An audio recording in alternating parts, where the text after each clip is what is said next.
কথায় রয়ের প্ল্যানে মুসলিম উম্মার যুবকদেরকে দিন যারা ভালোবাসে তাদেরকে গ্রেফতার করা, তাদেরকে জঙ্গি বলা, মৌলবাদী বলা, এটা একটা ট্রেন্ড ছিল। এটা তাদের একটা মিশন ছিল, মিশন, তাদের একটা মিশন। এই মিশন আমরা পা দিতে পারি না। আমরা আমাদের ভাইয়ের মুক্তি চাইবই, ঠিক আছে তো ইনশাআল্লাহ? সবাই মুক্তি চান তো ইনশাআল্লাহ? আমার প্রিয় ভাইদের মুক্তির ব্যবস্থা করা হোক, দ্রুত মুক্তি দেওয়া হোক। যদি তারা মুক্তি না পায়, খোদার কসম করে বলি, এত বড় বড় বক্তা, এত যশ খ্যাতি মূল্যহীন, মূল্যহীন, মূল্যহীন। আমরা যদি মাসলুমদের পাশে দাঁড়াতে না পারি। আজকের আলোচনার বিষয় এটাই, ওমা লাকুম লা তুকাতিলুনা ফি সাবিলিল্লাহ ওয়াল মুস্তাদাফিনা মিনার রিজাল ওয়ান নিসাই ওয়াল বিলদানি আল্লাযীনা يقولون ربنا أخرجنا من هذه القرية الظالم أهلها واجعل لنا من لدنك وليا واجعل لنا من لدنك نصيرا الله رب العالمين বলেন وما لكم لا تقاتلون في سبيل الله তোমাদের কি হয়ে গেল? তোমরা আল্লাহর পথে কিতাল করতেছো না, যুদ্ধ করতেছো না। জিহাদ বললে অনেকে অপব্যাখ্যা করে, নফসের জিহাদ, এটা সেটা অনেক অপব্যাখ্যা করে। কারণ কি? কারণ আল্লাহ বলছেন কুতিবা আলাইকুমুল কিতাল ওয়া হুয়া কুরহুল লাকুম। কারণ আল্লাহ পাক জানতেন জিহাদের ব্যাপারে অনেকের অ্যালার্জি থাকবে, অনেকে অপছন্দ করবে।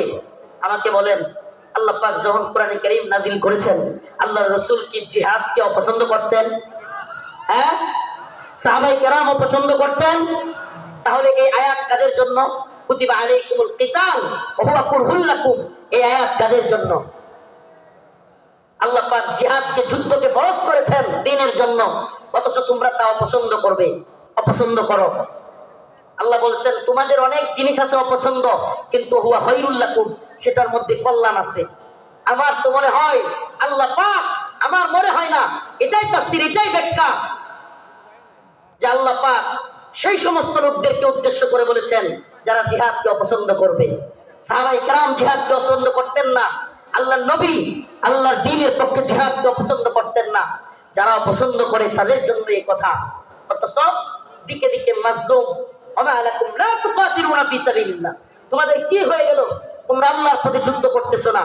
ওয়াল মুস্তাদাফিনা মিনার রিজাল ওয়ান নিসাই ওয়াল বিলদান, দুর্বল নারীরা, দুর্বল বাচ্চারা চিৎকার করে করে বলতেছে ইয়াকুলুনা রব্বানা আখরিজনা, হে আল্লাহ আপনি আমাদেরকে বের করেন, মিন হাযিহিল ক্বরিয়াতিয যালিমি আহলুহা, এই ভূখণ্ডের মানুষরা বড় জালেম। ওয়াজআল লানা মিন লাদুনকা ওয়ালিয়া, আপনি আমাদের জন্য অভিভাবক পাঠান।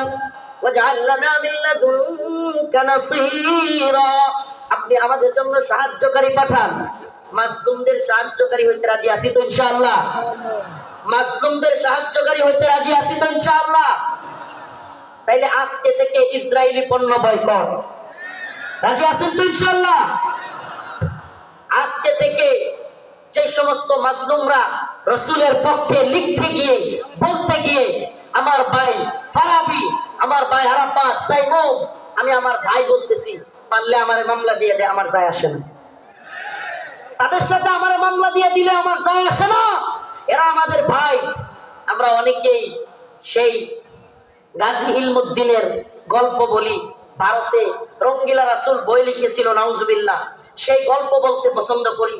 কিন্তু বাংলাদেশের গাজী ইলমুদ্দিনরা 2টা-3টা করে ফাঁসির রায় নিয়ে কারাগারে পড়ে আছে, সেই খবর আমরা কেউ রাখি না। প্রিয় ভাইরা আমার, বন্ধুগণ আমার, মাজলুম উম্মার পক্ষে দাঁড়াতে হবে। আজকের আমার আলোচনার মূল কথা, মাজলুম উম্মার পাশে দাঁড়াতে, মাজলুম উম্মার পাশে দাঁড়াতে। ইন্নামাল মুমিনুনা ইখওয়া, মুমিন মুমিনের ভাই। আমার অন্য মুমিন ভাই কষ্ট পেলে আমার অন্তরে আঘাত আসবে। এদেশের কোন আলেমকে আল্লাহ না করে জাতীয় আন্তর্জাতিক চক্রান্তের কারণে নতুন করে কেউ যদি দেশের কোন আলেমকে আবারও জুলুম করতে চায়, আবারও যদি শেখুল হাদিস আল্লামা মামুনুল হককে, শেখুল হাদিস আল্লামা মামুনুল হক সহ মুফতি আমির হামজা সহ মুফতি হারুন ইজহার, এদেশের অনেক বক্তা যারা কিনা কারাগারে ছিল, আবারও যদি সেই সমস্ত আলেমদেরকে কেউ গ্রেফতার করবার দুঃসাহস করে, জাতীয় আন্তর্জাতিক চক্রান্তের কারণে আবারও যদি আলেমদের দিকে কেউ চোখ তুলে তাকায়, কেউ যদি হাত তোলার সাহস করে, সে হাত ভেঙ্গে পুড়িয়ে দেওয়ার হিম্মত আছে তো মুসলমান? আছে তো ইনশাআল্লাহ? জাতীয় আন্তর্জাতিক চক্রান্ত চলছে।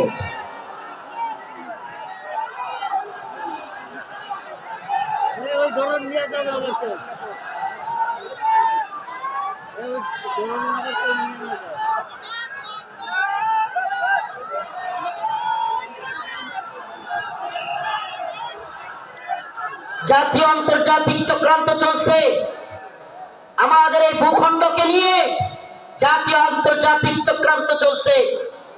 এই চক্রান্তের ডালপালা গভীরে আমরা জাতি হিসেবে সজাগ থাকব। একটা কথা মনে রাখবেন, আগামীকালকে আপনার ঘরে চুরি অথবা ডাকাতি হবে, আপনি যদি আগে ভাগে জানতে পারেন, তাইলে আপনি ডাকাতকে কিভাবে আটকাইতে হবে এটা আপনি আরামসে বুঝে যাবেন। সজাগ থাকা খুব জরুরি। আগামীকালকে ডাকাত আপনার বাড়িতে হামলা করবে, যদি ডাকাতকে নিজে সামলাইতে না পারেন, প্রয়োজনে আগামীকালকে আসবে জানলে প্রয়োজনে মাইকিং করবে, ঠিক ঠিক না? প্রয়োজনে কি করবে? মাইকিং করে হলেও ডাকাত আটকাবে।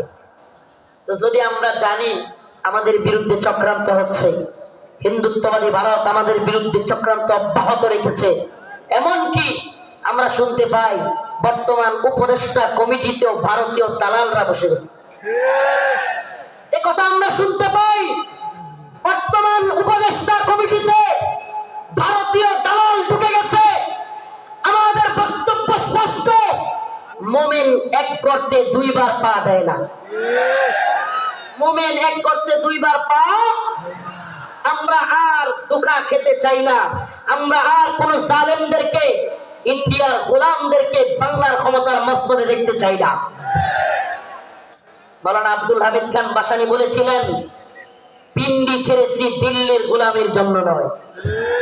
কথাটা মনে আছে আপনাদের?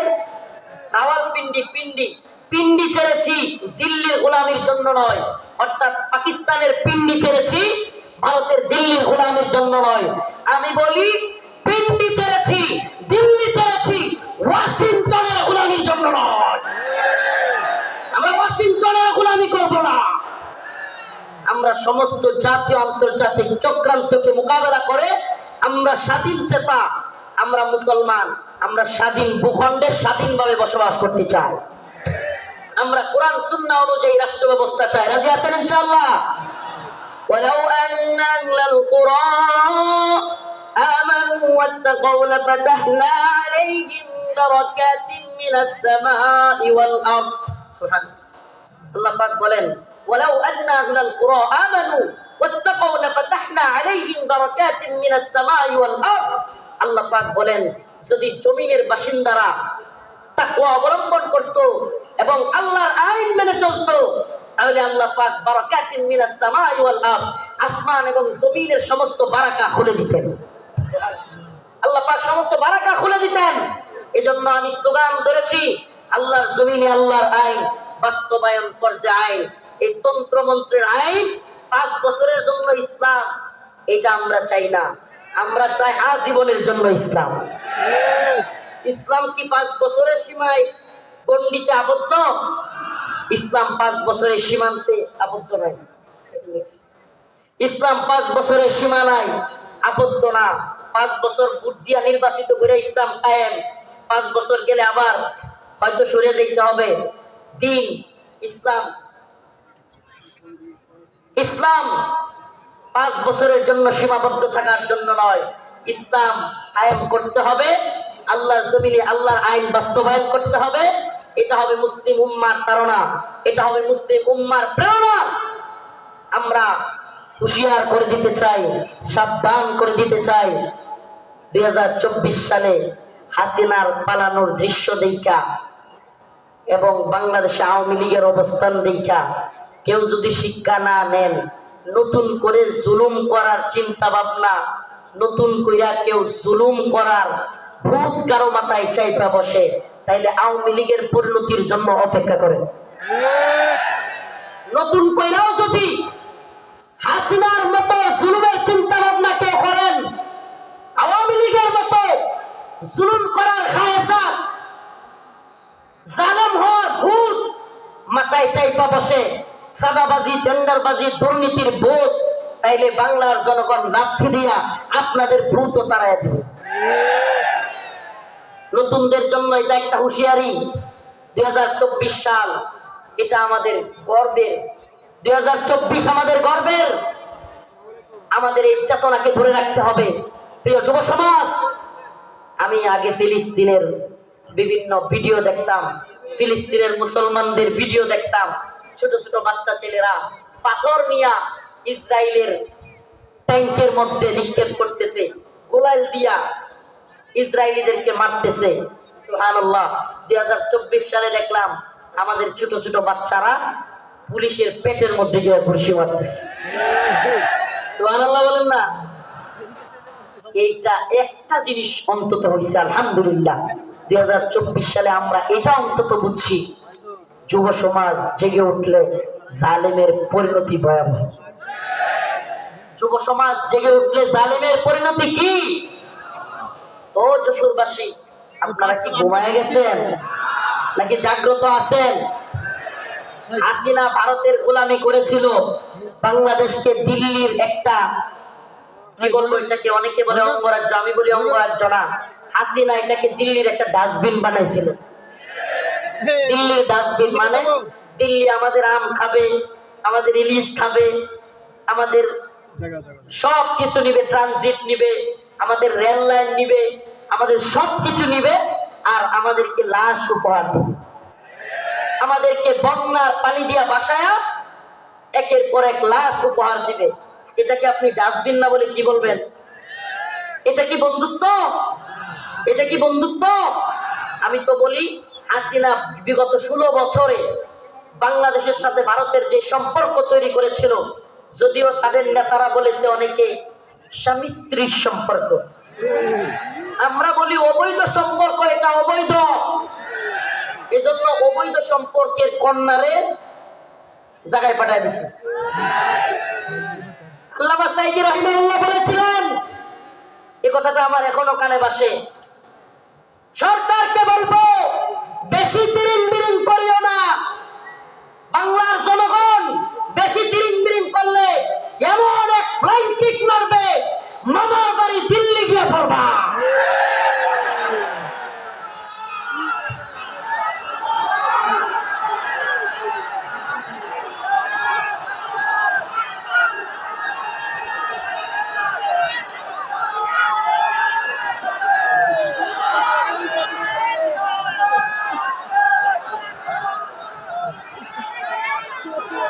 আল্লামা সাইদি রাহিমাহুল্লাহ দেখে যাইতে পারেন নাই, কিন্তু আলহামদুলিল্লাহ সাইদি রাহিমাহুল্লাহর কথাই বাস্তব হয়েছে।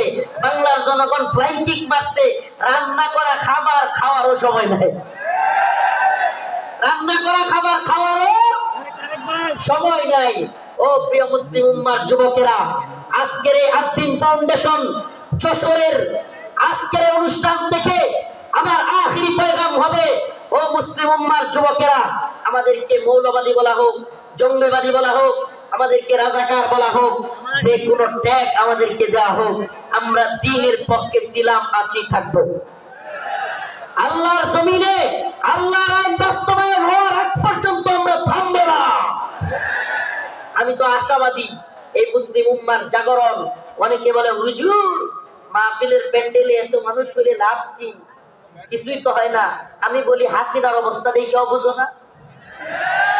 কিছুই হয় না, হয় হাসিনার অবস্থা দেখে।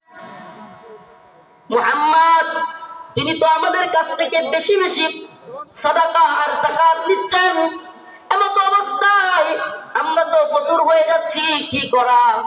কাব খুব খুশি হয়ে গেল। কাব বলল, আগে তোমাদেরকে বলেছিলাম মুহাম্মাদের পিছনে থাকবা না, এবার কাব বিন আশরাফের কাছে মুহাম্মদ বিন মাসলামা কিছু চাইলেন। সে বলল দিতে পারি, শর্ত হলো কিছু বন্ধক রাখতে হবে। দিতে পারি, তবে শর্ত হলো কিছু বন্ধক রাখতে হবে।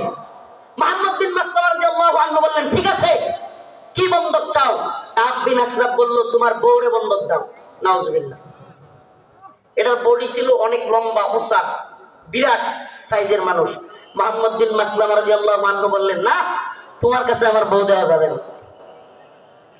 এবার মুহাম্মদ বিন মাসলামা রাদিয়াল্লাহু আনহু বললেন দিতে পারি, আমার ডাল তলোয়ার এই তরবারিগুলো তোমার কাছে দিতে পারি। এগুলো বন্ধক রাখলেন। বন্ধক রাখার পর কাব বিন আশরাফকে মুহাম্মদ বিন মাসলামা রাদিয়াল্লাহু আনহু বললেন আমি আমার আরো 2 জন সহযোগীকে নিয়ে আসি। তুমি যে খাদ্য দিবে, তুমি যে খাবার দিবে, ওই খাবার জিনিসগুলো নেওয়ার জন্য লোক লাগবে। আসলে কি কাব বিন আশরাফের যে সাইজ, ওরে যদি ধরতে হয়, সাইজ করতে হয়, একা একা পারবেন না। এই জন্য আরো 2 জনকে আনতে গেছেন। সুবহানাল্লাহ।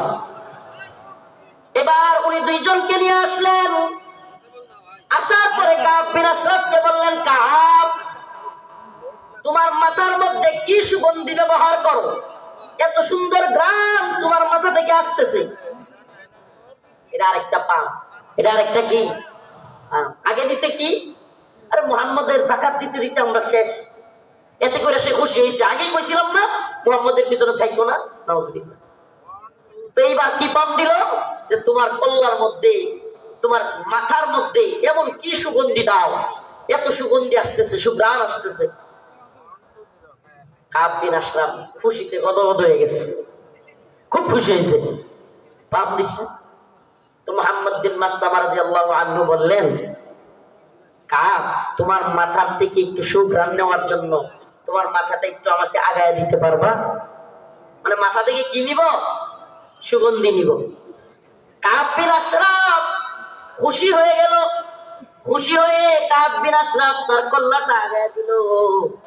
ও যশোরবাসী, খুব মনোযোগ দিয়ে শুনবেন।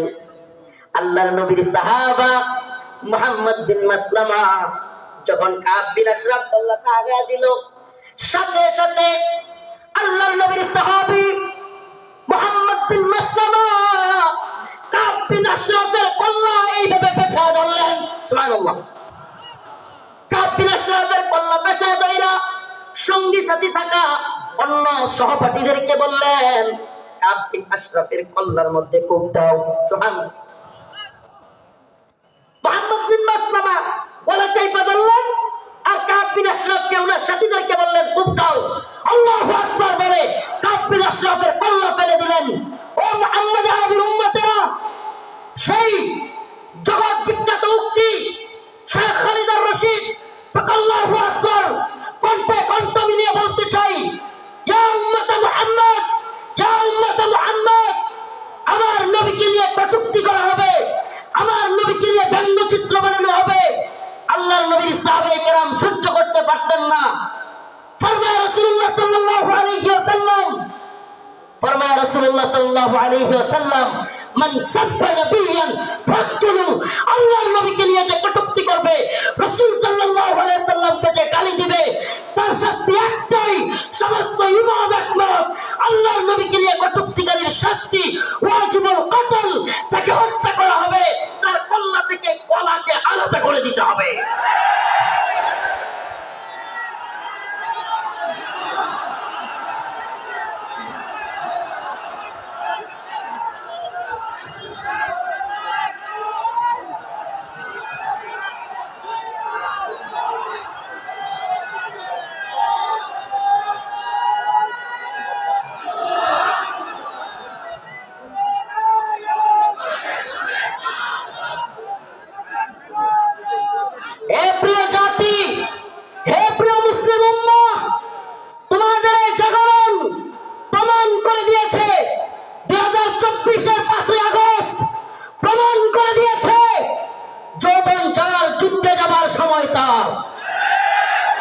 যুবকরা দেখিয়ে দিয়েছে হাসিনার লাফালাফি আর কাদেরের পালাবো না। কোথায় কাকা? পালাবো না কোথায়? এত দাম্ভিকতা, এত অহংকার ভালো না। এত দাম্ভিকতা, এত অহংকার ভালো না। মনে রাখবা, ফিরাউন নমরুদি আল্লাহর কাছে কোনো টাইম ছিল না, আর উবাইদুল কাদের আর হাসিনা। আল্লাহ পাক তোমাদেরকে পরিণতি দেখিয়ে দিয়েছেন। মুসলিম উম্মার যুব সমাজদেরকে বলি, ও প্রিয় উম্মার যুবকেরা, তৈরি হও নির্যাতিত নিপীড়িত মুসলিম উম্মার পাশে দাঁড়াবার জন্য। তৈরি হও আল্লাহর নবীর বিরুদ্ধে যারা যাবে বাংলার জমিনে, তাদেরকে অবশ্যই ওয়াজিবুল কতল, আল্লাহর নবীর গালি দেওয়ার শাস্তি, মৃত্যুদণ্ড করতেই হবে। রাজি আছো তো ইনশাআল্লাহ? ও প্রিয় মুসলিম উম্মাহ, তোমরা তো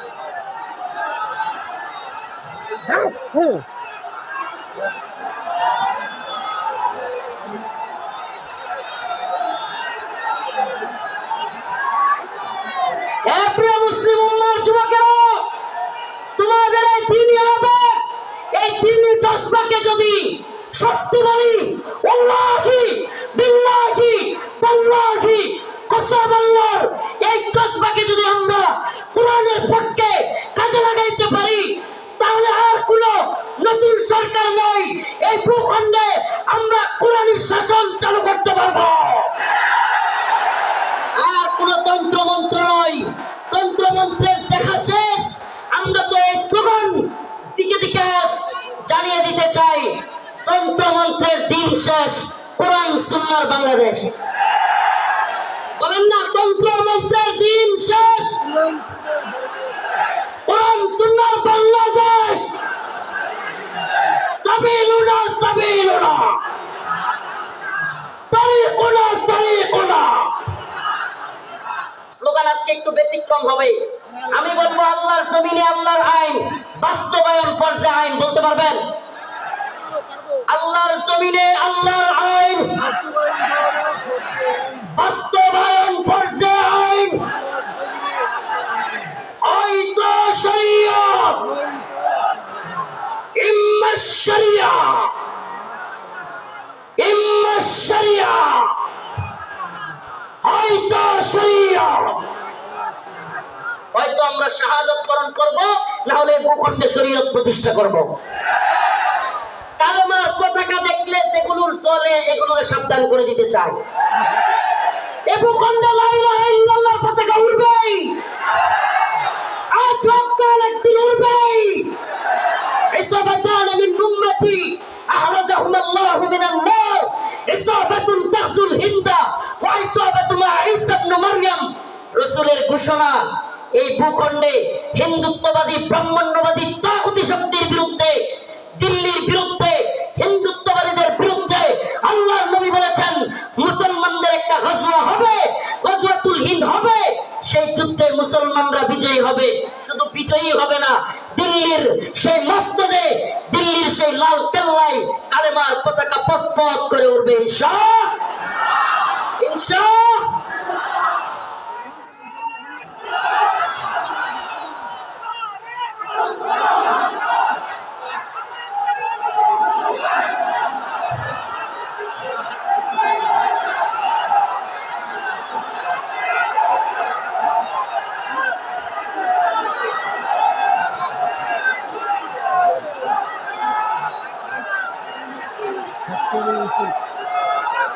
হে প্রিয় মুসলিম উম্মার যুব সন্তানেরা, তৈরি হও, তৈরি হও। আর কোন তন্ত্রমন্ত্রের জন্য ডাক নয়, ডাক আসবে দাওয়া ইরদাদ শাহাদাতের ডাক আসবে। শহীদ হইতে রাজি আছো তো ইনশাআল্লাহ? জীবন দিতে প্রস্তুত আছো তো ইনশাআল্লাহ? আরে আমরা দুনিয়ায় এসেছি দ্বীনের জন্য, শহীদ হওয়ার জন্য। এই দুনিয়ায় আর কোনো সফলতা নাই, আল্লাহর জন্য শাহাদাতের মধ্যে সফলতা। ইম্মা শরিয়া ইম্মা শাহাদা, হয়তো শরীয়ত। আল্লাহর জমিনে আল্লাহর আইন। এই জমিন কার? চিৎকার করে বলেন কার? জমিন কার? হুকুম চলবে কার? ইনিল হুকমু ইল্লা লিল্লাহ, আমার আল্লাহ তা'বুদু ইল্লা ইয়্যাহ। হুকুম হবে আল্লাহর, ইবাদত হবে আল্লাহ। ইবাদত হবে কার? একমাত্র আল্লাহ। এই কোন তাগুতের গোলামি আমরা করব না। আমরা কার গোলাম? আমরা ভারতের গোলাম নই, আমরা আমেরিকার গোলাম নই, আমরা ইসরায়েলের গোলাম নই। আমরা কার গোলাম? গোলামি হবে কার? পৃথিবীবাসী জেনে রাখো, আমরা আল্লাহর গোলামি করি। এই মাথা নোয়াবো তো আল্লাহর কাছে। এই মাথা নোয়াবো তো কার কাছে? পৃথিবীর কারো কাছে আমাদের মাথা নত হবে। এবার আমার ডকুমেন্টারি তো দেখলেন, শেখুল হাদিস ইবনে শেখুল হাদিসের ডকুমেন্টারি দেখলেন, অন্যান্য আলেমদের ডকুমেন্টারি তো দেখবেন। আমি কিছু মাসলুমদের ডকুমেন্টারি আপনাদের সামনে বলে যাই, কলিজা ফেটে যায়। ও মুসলিম উম্মার প্রিয় যুবক ভাইরা, আপনারা জেনে থাকবেন 2013 সালে শাপলা চত্বর এক ভয়াবহ রাতের সাক্ষী অনেকেই। আপনারা জেনে থাকবেন। প্রিয় বাবাজি, আজকের প্রোগ্রামের আয়োজক সহ সবার এই কথাগুলো মনোযোগ সহকারে শোনা দরকার। আমি আপনাদের সামনে এমন কিছু ব্যক্তিদের কারগুজারি শোনাবো যারা 2013 সালে রাসূলুল্লাহ সাল্লাল্লাহু আলাইহি ওয়াসাল্লামকে যারা কটূক্তি করেছিল, আল্লাহর নবীকে নিয়ে যারা ব্যঙ্গচিত্র বানিয়েছিল, আল্লাহ এবং তার রাসূলের বিরুদ্ধে যারা কথা বলেছিল, সেই কারণে হেফাজতে ইসলাম শাপলা চত্বরে যেতে বাধ্য হয়েছিল। সেই সমস্ত নরপিশাচ, সেই সমস্ত কুখ্যাত শাতেমে রাসূল রাজীব, ব্লগার রাজীব, শাতেমে রাসূল অভিজিৎ রায়, ওয়াশিকুর রহমান বাবু, ফয়সাল রিপিন দীপন, আর কতগুলো নাম বলতে পারবো। এরা আল্লাহর নবী এবং আল্লাহকে নিয়ে কটূক্তি করেছিল।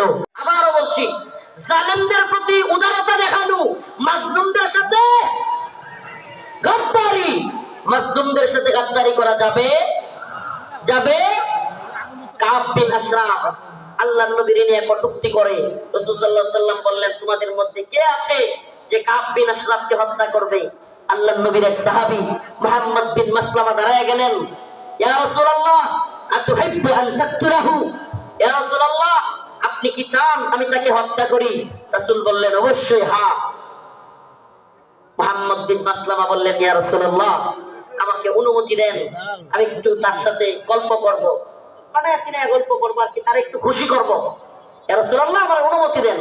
আল্লাহর নবী বললেন, অনুমতি দিলাম। রাসূলুল্লাহ সাল্লাল্লাহু আলাইহি ওয়াসাল্লামের অনুমতি পেয়ে মুহাম্মদ বিন মাসলামা রাদিয়াল্লাহু আনহু কাব বিন আশরাফের কাছে গেলেন। কাব বিন আশরাফের কাছে গিয়ে আল্লাহর নবীকে নিয়ে যেহেতু বলে আসছেন একটু গল্প করবেন, বানায় আসিনা যুদ্ধ মানেই ধোঁকা। আপনি সবকিছু যুদ্ধের ময়দানে শত্রুর বিরুদ্ধে সব কথা বলে দিয়ে আপনি পারবেন না। যুদ্ধ মানেই ধোঁকা, মাঝে মাঝে ধোঁকা দিতে হয়। তো কাব বিন আশরাফ রে গিয়া বললেন, আমরা তো মুহাম্মদ রে নিয়া খালি যাকাত চাই, খালি যাকাত দিতে হয়, সদকা দিতে হয়, বিপদে আছি মুহাম্মদ রে নিয়ে। নাউজুবিল্লাহ।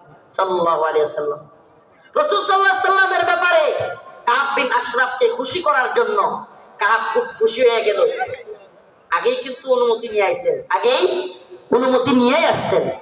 আল্লাহর নবীর ব্যাপারে বললেন কাব বিন আশরাফকে, আমরা তো মুহাম্মদ রে নিয়ে বিপদে আছি। সাল্লাল্লাহু আলাইহি ওয়াসাল্লাম কি সাদাকা যাকাত দিতে দিতে আমরা শেষ হয়ে যাচ্ছি। কাব কয়, কে আগেই কইছিলাম না? খুব খুশি হয়েছে, আগেই তো কইছিলাম। এবার মুহাম্মদ বিন মাসলামা বললেন, তোমার কাছে কিছু কর্জা চাই। কি চাই? কর্জা চাই, আমাদেরকে কিছু খাদ্য দাও। কাব বিন আশরাফ বলল, দিতে পারি, কিন্তু কিছু বন্ধক রাখতে হবে। আল্লাহর নবীর সাহাবী